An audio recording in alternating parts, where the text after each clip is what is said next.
Beautiful morning, and you're beautiful people. And we have a beautiful opportunity to extract spiritual lessons from God's divine word. We will begin by turning our Bibles to the book of Ecclesiastes, chapter 1. Ecclesiastes, chapter 1. A book by the son of David.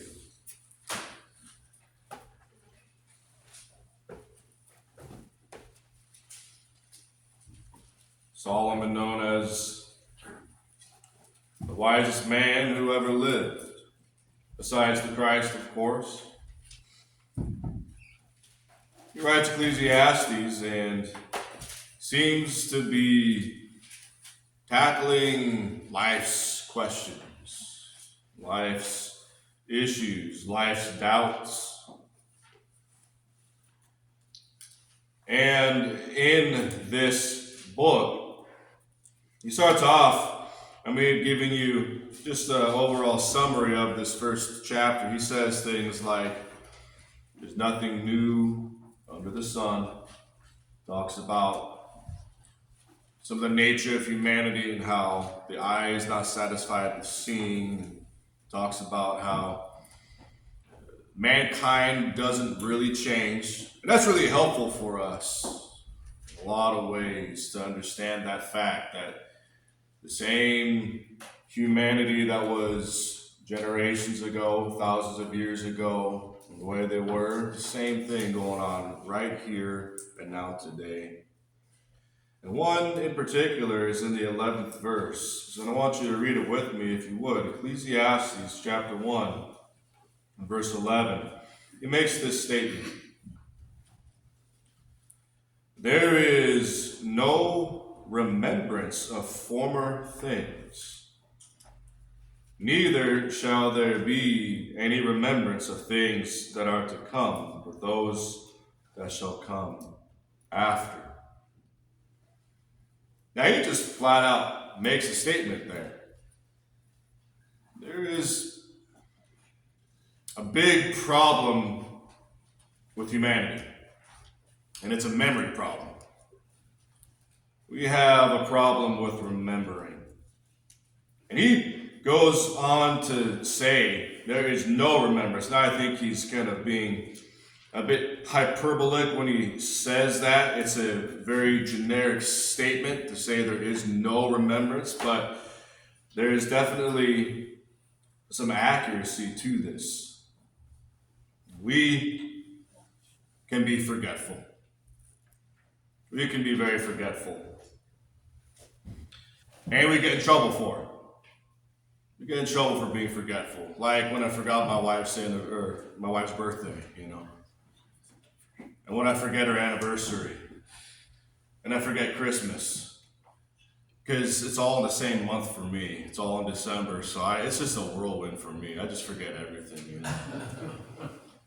And, I get all kinds of in trouble for forgetting things such as that. But we forget all kinds of stuff as humans. Now, those are things that are very, very important. I want this to be on record. Extremely important. Our anniversary. However, there are much grander and much more momentous things that we as humans forget. And God knows this. He passed it on to Solomon to know this.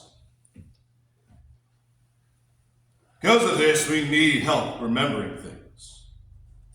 We need help. We need routines. We need alarms. We need calendars. I'm going to ask you now to go to the book of Joshua, chapter 4. Take a look at the main text for the lesson this morning. I'll talk to you about the fact that God knew and still yet knows, of course, that we are forgetful. So in Joshua chapter 4, as my brother Rich had read for you in the scripture reading earlier today, he read it for you, and the very first verse says, "And it came to pass when all the people were clean passed over the Jordan." I just want to take a moment to remember what the context is. Just keep in mind now that the children of Israel had been in captivity for 400 some odd years. And then after being finally emancipated from slavery, they almost made it to the promised land. They were right on the brink of the promised land, and it was their cowardice that caused them to be doomed to wander for 40 years. They sent the spies in to the land. There were giants in the land. There were great cities that were walled, and great warriors were in the land. And when the 12 spies came back, 2 of them said, "Yo, let's go do this." And 10 of them said, this is a bit much. Those guys are huge. We can't do it. So 40 years they had to wander in the wilderness. And after that 40 years, they find themselves on the east side of the Jordan River, a town called the Acacia Grove, or Shittim, as the King James puts it. Moses has died. Joshua is to take the mantle. He's going to lead them into the promised land. They have one big barrier or obstacle between them and the promised land, and it's the Jordan River. How in the world are you going to build enough ferries or boats to get over 1 million people across the Jordan River? Well, we don't need ferries. They've got God, the power of the universe, the creator of the heavens and the earth, the one who spoke all things into existence. When they took the Ark of the Covenant, the priests took it, and as they walked to the river, as the skirt of their clothing touched the water, the Jordan River stopped flowing and opened up, and they all crossed over. Little miscellaneous fact for you is that this is not the last time the Jordan River would be opened up. It would happen again twice for Elijah and Elisha, and then Elisha would also come back again and would be opened up again. Kind of neat. But we all know there's even movies made about the Red Sea opening up. That's the real famous opening up of the waters that everyone knows about. Even secular culture knows about this. We can take for granted the fact that God has sprinkled his miraculous power everywhere and all over the place. All the time. And even in this instance, just try to wrap your mind around a river stopping and opening up and over 1 million people walking across the Jordan River on dry ground, not muddy ground, not swampy ground, but dry ground. How could anyone forget? How could anyone forget something like this? How could anyone forget that they're breathing right now? So I'm thinking about it. You breathing right now. If you listening to this, you're breathing right now. And somebody gave you the breath of life. And it wasn't by chance that you got the breath of life. Somebody made you, fearfully and wonderfully made you. You're breathing. You got billions and billions of things going on in every single blood cell of your body right now. And how can you forget that? How can humanity forget that? How is it that people forget the power of God?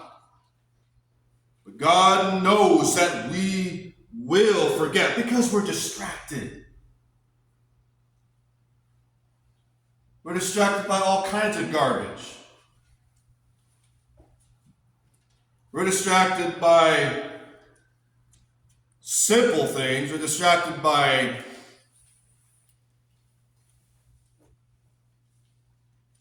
miscellaneous things. But we're especially distracted by sinfulness. In fact, I would even argue, based on the lesson today, that to forget God in and of itself is sinfulness. Because we must always forget. And we just sang about it, by the way, in the song that Ezekiel led for us. Lest we forget. Lest we forget what God has done for us. So what happened as a result of God's foreknowledge of the children of Israel forgetting this was he had 12 men of the children of Israel, the 12 tribes of the children of Israel, pick up stones. So just as a refresher on what was read earlier, take a look at verse 2. We're in Joshua 4 and verse 2. It says, take 12 men out of the people, out of every tribe, a man, and command them, saying, take you out of the midst of Jordan, out of the place where the priest's feet stood firm, 12 stones. You shall carry them over with you, and leave them in the lodging place where you shall lodge this night. Now, this tells us what God commands them to do. Take these 12 stones. And in your mind's eye, consider just for a moment that the river has opened up. And as you go down to the river, it's kind of neat to see the bottom of a river sometimes. You ever seen a dried up reservoir or a dried up, even rivers dry up in certain seasons. You ever seen the bottom? And you can see what was at the bottom, which is usually immersed in the water.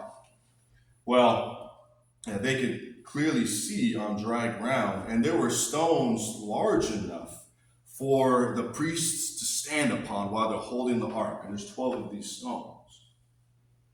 And those are the stones that these men were told to pick up and carry. Now, think about the size of these stones for a moment. Now, I'm pretty sure they didn't pick some dude who had some small quads to gather these stones and small shoulders. These stones were big enough to be able to stand upon.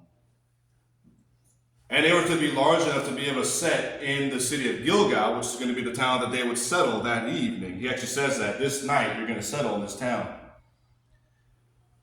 But by the sweat of the brow of these men, they had to hike up out of the river of Jordan with these pretty substantially large stones. So God commanded that some men take these stones and by the sweat of their brow set up a monument. We're told exactly what the purpose was.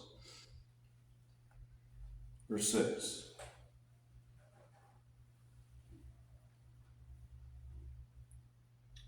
That this may be a sign among you,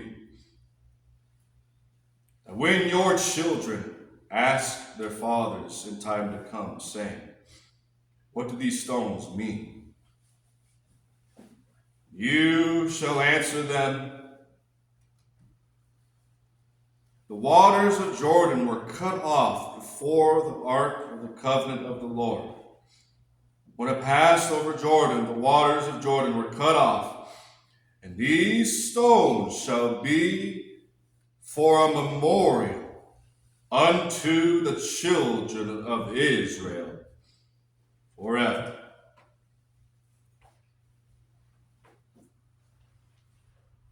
These stones would be picked up and carried out of the Jordan River and laid as a memorial for the purpose of not allowing the children to forget.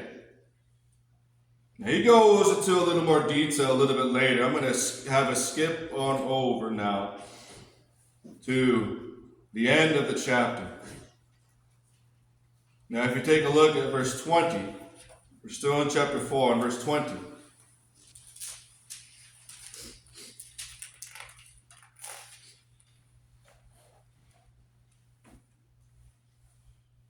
There is a resurfacing of the purpose in this instance of laying the 12 stones.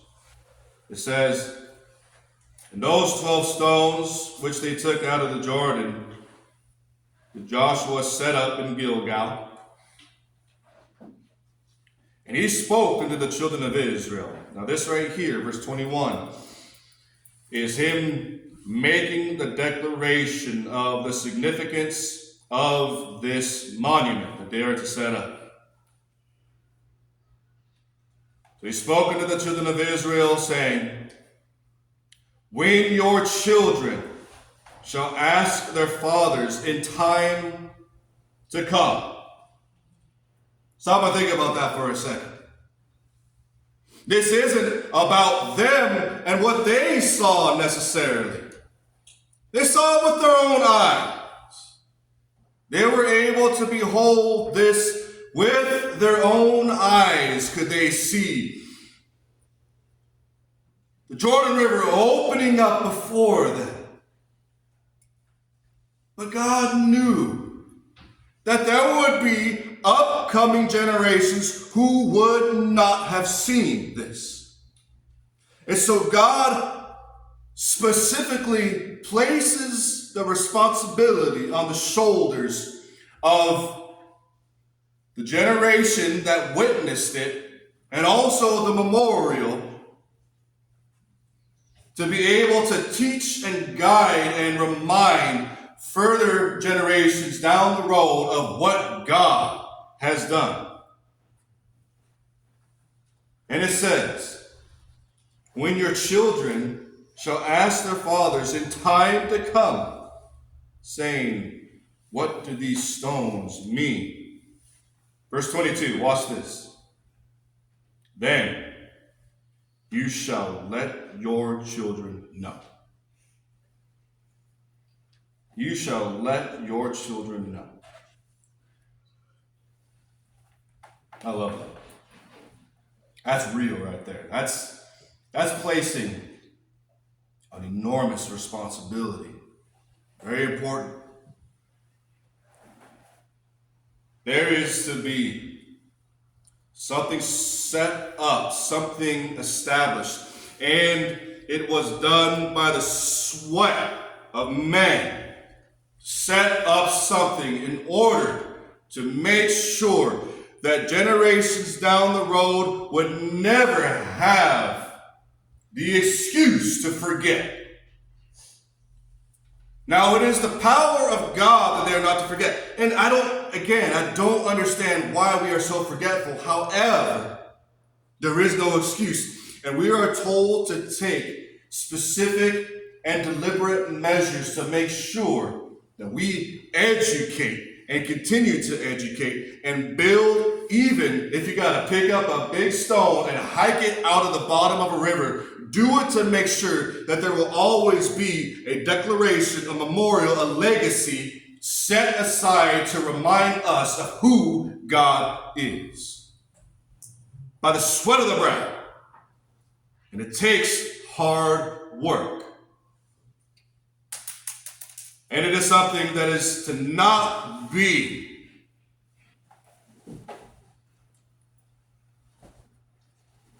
forsaken.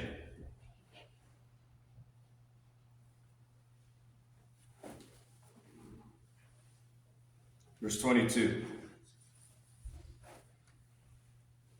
You shall let your children know,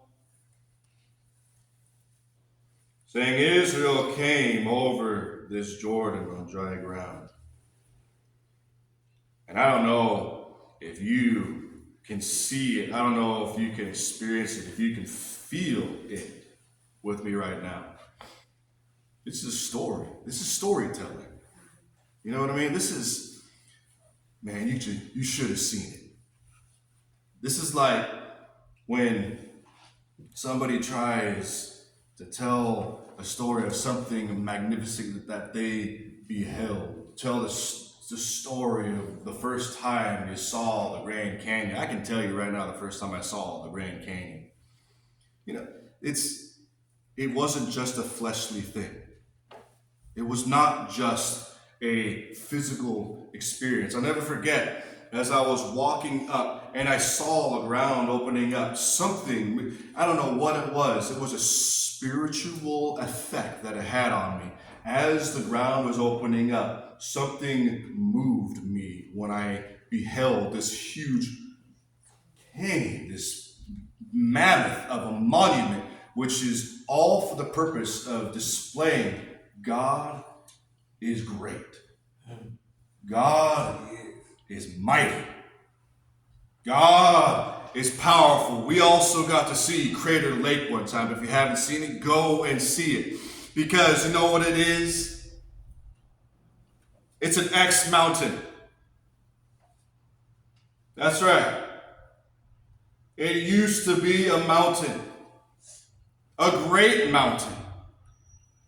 And you know what it is now? It's a hole.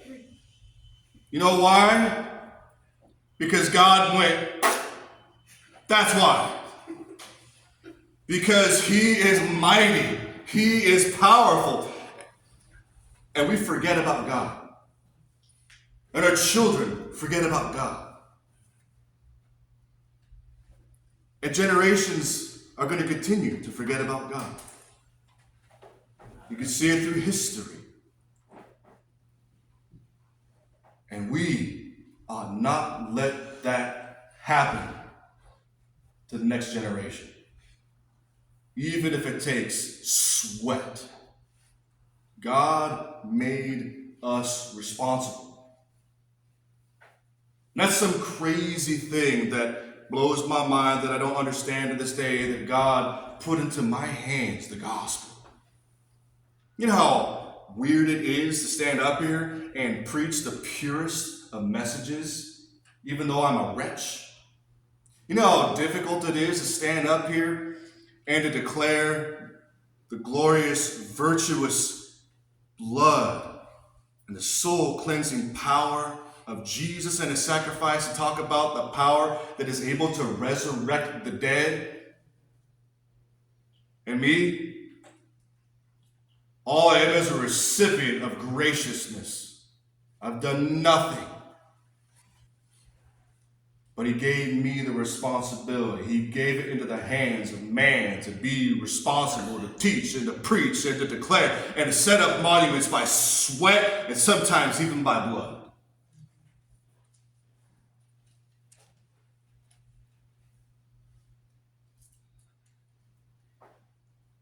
And it's those who know God and remember God who are able to do so, because the better you know him, the more you want to tell people about him. The better you know him, the harder you're willing to work to make sure the next generation knows. We are fixing to build something here for the next generation. Dialogues and conversations are happening. And when families walk through that door, and they will, when they walk through that door, their children have a place to learn. By sweat and hard work, and setting up a monument. I want to talk to you a little bit about some of the monuments as examples that we have. Sunday, is a monument. It's a legacy. You know how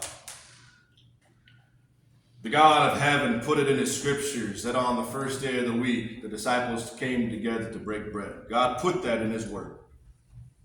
He put that in his word, and it would be a shame to not take those words as something that we ought to follow. And you know why? Because we're forgetful. Because we're forgetful. And Kevin did a fine job, as Greg and Dustin do, as they stagger the weekly memorial.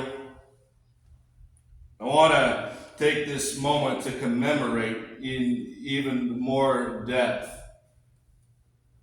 the magnitude of the Lord's Supper, the Lord's table, what it is, and the fact that what a blessing it is and how grateful we ought to be that God put it in his word that we do it all the time, weekly. Because I'm too weak and too forgetful to not have it. God knew that. Just like he knew it with the children of Israel, how they would forget the mighty power of God when he opened up the river. And this is for generations to come, an eternal covenant. Now,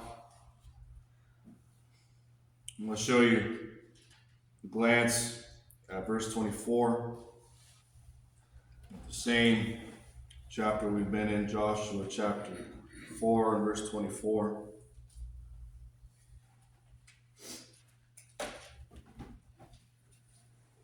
He says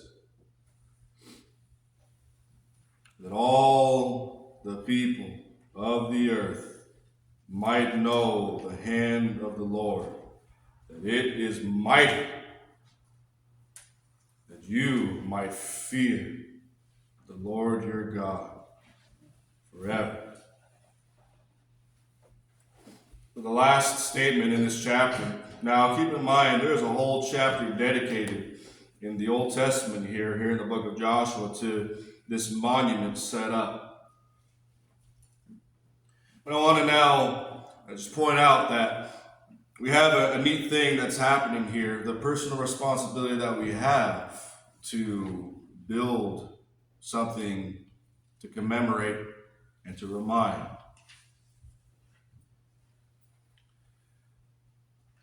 But the last thing I want to mention is a final sequence in the way it takes place. See, God does something. So it's the work of God that we should not forget. That's why I talked about a lot of things, like his creation, the fact that you have a breath of life, the fact that he does miracles like opening up waters. There's all kinds of things. The work of God is what we ought not to forget. However, he places upon us the responsibility, so it is by our work and our sweat that we do not forget. So by our sweat and our hard work, we should never forget. For the next generation and for yourself. Pick up your Bible and read it. And you know, it's okay to sweat while you read too, by the way. It's okay. In fact, this is kind of a little side note. I'm going to say this, and I'm serious. If you don't sweat while you read the good word, you ain't reading. I'm telling you right now, you can't read about you need to fear the Lord your God and not sweat a little bit. Okay? You're not really believing in the ultimate power and the fact that God is mighty. I was saying recently, as we've been talking about other lessons as we've been going through this, you don't just walk up to God. You don't just like, hey God, what's up? You know, how you doing? You don't talk to God that way. God is mighty. He is holy. You only approach him because somebody else is with you when you approach God. So yeah, you need to sweat to remember. And don't get me wrong, you also get to laugh when you read, and you get to cry when you read, and you get to find joy at the same time. You go through the Word of God and you get all that. You go through the book of Psalms, you get tears, you get joy, you get rejoicing, you get pain, you get misery, you get depression, you get anxiety, you get salvation, you get all that stuff. It's everything. The Word has it all. We need to work to remember.